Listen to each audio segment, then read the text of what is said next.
अस्सलाम वालेकुम, आप देख रहे हैं मालूमात नामा। दोस्तों 5G टेक्नोलॉजी कुछ ममालिक में मुकम्मल तौर पर मुतारफ़ करवा दी गई है। जिन ममालिक में 5G टेक्नोलॉजी मुकम्मल काम कर रही है इनमें China, America, Italy, France, Korea, Germany, Spain और बरतानिया शामिल हैं। और अगर देखा जाए यही वो ममालिक हैं जिनमें कोरोना वायरस बड़ी तेज़ी से फैला और सबसे ज्यादा इस वबा से अमवात भी इन्हीं ममालिक में हो रही हैं। कल अमेरिका में एक दिन में मरने वालों की तादाद 1470 थी और सबसे ज्यादा 5G के टावर भी इस वक्त अमेरिका में ही नस्ब किए गए हैं। दोस्तों ये मफरूज़ा इस वक्त सामने आया जब बरतानिया में 5G टेक्नोलॉजी के खिलाफ आवाज़ बुलंद होना शुरू हुई। लोगों ने 5G टावर से निकलने वाली ताबकारी शुआओं को इस वबा के फैलाव की बड़ी वजह करार दे दिया, जिसके बाद बरतानिया की हुकूमत की जानिब से एक सर्वे करवाया गया जिसमें 10 लाख लोगों ने 5G की ताबकारी को ही कोरोना के फैलाव का बड़ा जरिया करार दे दिया।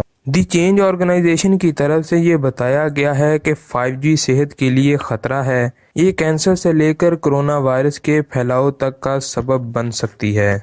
कुछ हलकों में ये भी कहा जा रहा है कि 5G टावर से पैदा होने वाली ताबकार शुआएं माहौल में मौजूद ऑक्सीजन को खींच लेती हैं और इंसानी जिस्म को मुतासर करती हैं। दोस्तों 5G टेक्नोलॉजी से मुतासर होने वाले लोगों में सांस के मसाइल, ज़ुकाम की अलामात, बुखार, सर दर्द और नमूनिया वगैरह शामिल हैं। ये वही अलामात हैं जो कोरोना वायरस के मरीजों में भी पाई जाती हैं, जबकि IT एक्सपर्ट की तरफ से इस मफरूज़े को बिल्कुल गलत और एक मनगढ़ंत खबर करार दिया गया है। साइंसदान भी इस 5G टेक्नोलॉजी को महफूज करार दे रहे हैं और इनका कहना है कि 4G और बाकी टेक्नोलॉजीज की तरह 5G भी इलेक्ट्रोमैग्नेटिक शुआओं पर मुश्तमिल होता है जो कि ताबकारी की वजह नहीं बन सकती।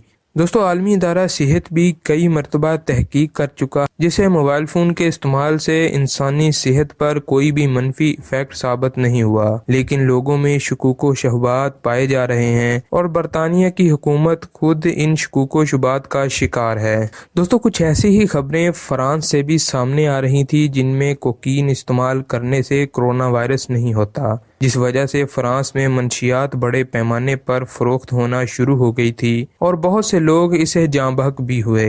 जबकि वर्ल्ड हेल्थ ऑर्गेनाइजेशन की जानिब से अब ऐलान किया गया है कि नशा आवर चीज़ें किसी तौर पर भी कोरोना वायरस का इलाज नहीं है। ऐसे ही वाक़यात ईरान में भी सामने आए थे जहां 150 लोग शराब पीने से हलाक हो गए थे। अब देखना ये है कि जो सब अफवाहें गर्दिश कर रही हैं ये महज अफवाहें ही साबित होती हैं या इनमें कोई सदाकत भी आने वाला वक्त साबित करेगा। आज की वीडियो आपके लिए यकीनन ज़रूर इन्फॉर्मेटिव होगी। अगर वीडियो पसंद आए तो चैनल को सब्सक्राइब करें, वीडियो को लाइक करें, शेयर करें और कमेंट करें। हम इस तरह की और भी इन्फॉर्मेटिव वीडियोस आपके लिए लाते रहेंगे। तब तक के लिए अल्लाह हाफिज़।